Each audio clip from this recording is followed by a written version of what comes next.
So, I had an opportunity to travel to Japan just a few weeks ago. This was a work trip, and that meant it was going to be focused on other priorities than comic book hunting. But I wanted to make a moment to find me some books.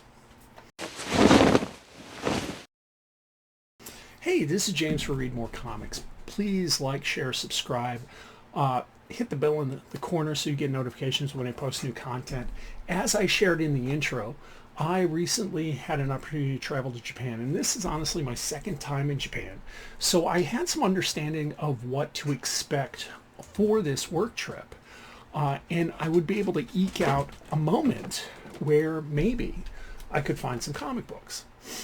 Having traveled to other countries and watched some content creators like Mr. McGruby over on his channel talking about books from his country, from England, from Europe, but also seen content creators in other parts of the world, I've grown to understand that what I understand as comic books isn't uniform across the world.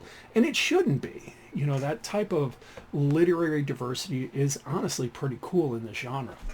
So I realized I needed to do some prep work before I went there. Otherwise, I would just stumble around and I'd come back with nothing. Now, here's a caveat. I've traveled to Europe several times, also for work, and I'd have moments where maybe I could have picked up some comic books there, but I had no idea what I was looking for. And based on my experience there, I didn't want to have a repeat. I wanted to be successful and at least bring something home. The first thing I did, and there are kind of three stages to this preparation. Step one is I needed to do some research. I needed to understand what was the publishing landscape like in Japan, specifically for the big two, for Marvel and DC, because those were the types of comics I was going to be looking for. I had set my eye on a particular period that is adjacent to my collecting as an adult. So I'm not looking at vintage Batman comic books from the 1960s or Spider-Man from the 1970s. I was looking for something very specific to the time period that I've been collecting, which really started the beginning of DC Rebirth, maybe, what is that, 15 years ago or so? So for step one, I didn't immerse myself into it. I recognized that Japanese comic books come in collected editions. These are English translations of several of them. And these are called tankobons. Yes, if I mispronounce that, I apologize. I'll put the spelling right down here. This is the preferred publication size for a Japanese comic book, and these are collected editions, so there are multiple stories in this. Now, there are weekly publications like Shonen Jump that will take individual stories, and then they are collected in something like this when they reach a certain point. I don't know what that is, okay? You can see that some American publishers have tried to replicate this particular size of collected edition, and there's a lot of advantages to it. One, it is really easy to travel with one of these.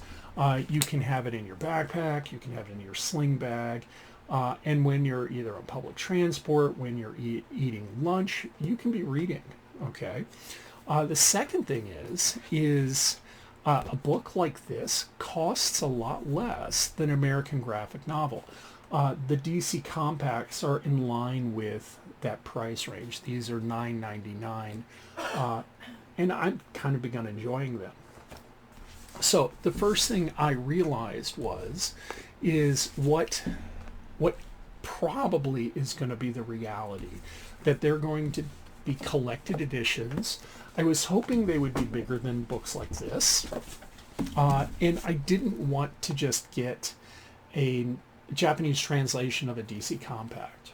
Okay, so that was step one, kind of getting an idea of what to look at, that I was not going to be finding single issues like we would in the United States or even Europe, but collected editions would be the norm.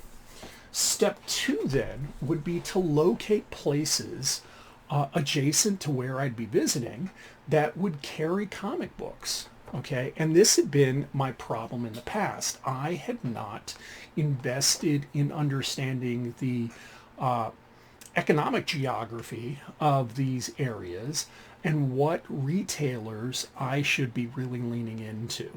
Okay, and so as I invested in this, it was not only finding the retailers, but also ensuring they were in the different areas, the districts of Tokyo, for example, or Osaka, the two big cities I'd be traveling in. So that was step two.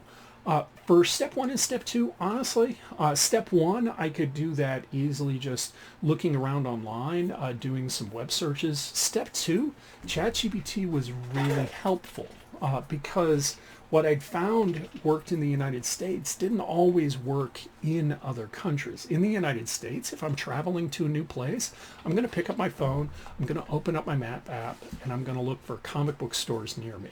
But that doesn't always work in other countries. Okay, so that was step two. I identified a specific retailer. It's a rather large chain that had several locations in Tokyo, two of which would be close to areas that I would be touring. So step three then was to check out this retailer's website because they had a web presence, see what types of books they were selling. This happened to be a secondhand store called Mandarake, and see what would be available at these locations. And the advantage, we live now in the 21st century. When I found their website and I found what they had available online, I could even purchase books online and have them shipped to me. I could reach out through email, and that's exactly what I did. There was a specific store in Akihabara, which is a district, a shopping district known as Electric Town in Tokyo that I knew I would be visiting.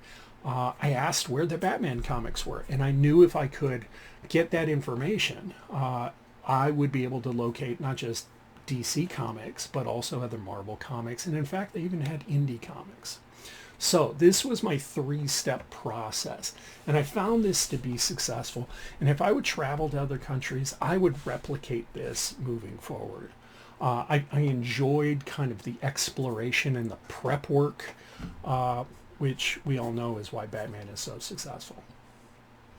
So now, let's look at some B footage.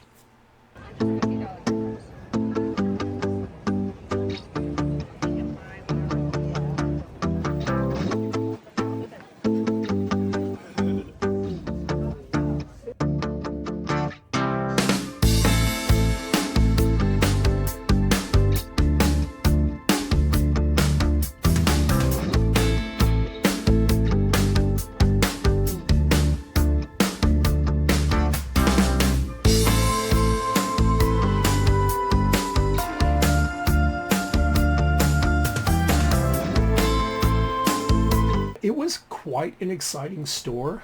This store had eight floors.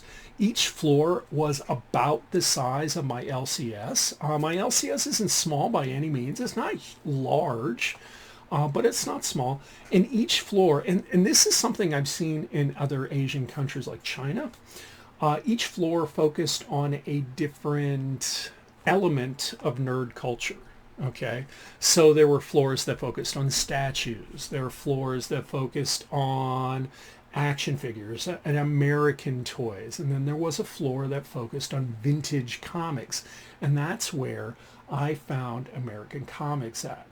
Okay, there was about two large shelves that are taller than I am. I'm a rather tall person. And on those were first DC, then Marvel, and indie books. I had to very quickly, because I didn't have a lot of time. I didn't allot myself a lot of time. It was a work trip, so I needed to prioritize that in this little moment of free time that I had. I needed to prioritize a handful of books that I thought would help accentuate my collection. Okay. I can't read Japanese. I'm not going to read American comic books in Japanese. I just wanted these physical copies to be a part of my collection as an embellishment rather than like a keystone or a capstone or something that's the crown jewel, if that makes any sense. I could have easily filled a suitcase with books, but that wouldn't have served any goal because then I would come back home and I'd have a bunch of stuff. I didn't want stuff. I wanted a handful of books that helped represent my collection and different aspects of my collection. So this is the first book I selected, and I limited my choices to three. This is totally artificial, but in part, and this is just being practical, I was going to have to lug back all the books I selected. And so giving myself an artificial limit kept me within what I could easily carry from Japan, either in a carry-on or pack in my suitcase to get back home. The first book I selected was the collected edition of Batman Elegy. And there were a couple different reasons I chose this over some other more peak Batman titles. For example, they had the collected edition of Year One. But what I found was just the physical book, this one was far more attractive in the design. Down here at the bottom, this right here is called an obi. You can see it comes right off. And when you're looking at collectibles in Japan, like comic books, having the obi is something you want. Okay, you can see it wraps all the way around. Then you can see sometimes, this one has it right here, you actually have a dust jacket over this. So this is kind of cool. Okay. I looked at both the front and the back to see if this was a book that, you know, visually was just attractive. If you flip through it, there were going to be some additional inserts. We're going to see these in the other one. This is a commentary, annotations. You can see everything written in kanji right there. And then usually, like we see in graphic novels in the back, we have a cover library. Okay, so why did I choose this? Well, it was visually attractive. I had just finished reading the DC Compact Batman Elegy, which I highly recommend. And this particular title helped represent my Batman collection for two reasons. One, I think the introduction of Cassandra Cain as Batwoman was a key part of kind of Batman mythology.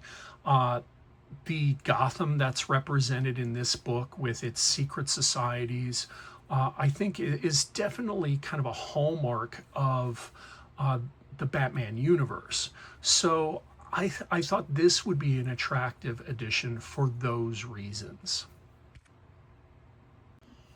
Book number 2 is actually volume 2 of the Death in the Family miniseries. Now, I forgot to do this with Batwoman Elegy, but you can see right here that this graphic novel is about 1/4 of an inch wider than an American-sized graphic novel. Like Batwoman Elegy, down at the bottom we have the obi. It does have a dust jacket. This, if you remember the original event way back, and this was 2014, 2015, I think. I'll put it right down here after I get a chance to look it up. They had these cardstock Joker faces. I enjoyed the title right here going down the side. Let's put the dust jacket back on. And then we have this wonderful rendition of Joker by Greg Capullo on the front cover. On the back, I thought this was kind of cool. It says this is Joker Death in the Family Volume 1. There was a special edition. Here we see the inserts that actually had the Joker face on the front, which was kind of cool. I chose this because Death of the Family was my first big Batman event. I enjoyed what Greg Capullo and Scott Snyder did in the event. I enjoyed it, and I'm going to be honest, this was my first deep dive into Batman events, even though I began collecting as an adult right at the end of Court of Owls. So for me, this was a big deal and kind of a hallmark of, or milestone of my journey as an adult collector. So I decided I wanted to pick up this copy right here. Okay. So the third volume was not Batman related. This was Super Sons Volume 1. Jonathan Kent and Damian Wayne are some of my favorite characters. I thoroughly enjoyed the stories that Tomasi and Jorge Jimenez told in this series of miniseries. They were just fun comics. So I chose this as my third volume because of that, because I think it epitomizes what comics should do. They should just, bottom line, be fun. I really appreciated that in this we get Super Sons, but in the logo we're getting the Japanese characters, the kanji, telling us that this is Super Sons. Like the other volumes, it has an obi down at the bottom, okay, and then it also has a dust jacket. So those were two things I wanted to make sure it had. This is a smaller volume than the others, but you can see inside it is the full story. Now this was volume 1. Later on I did see volume 2 and I thought about picking it up, but the whole goal here was choosing a few pieces that help represent my collection rather than just filling my library with complete runs of Japanese comic books. So there you go. Thank you for listening to me ramble on about getting comics from Japan. I appreciate you hanging in until this point. Please do like, share, subscribe. Leave a comment down below. What do you think about the books I picked up? Are there books that maybe I should have looked for, but I overlooked in my haste to make some decisions? I appreciate you spending this time listening to me on my adventure in Japan. Thanks for watching. Don't forget, life really is so much better when we read more comics.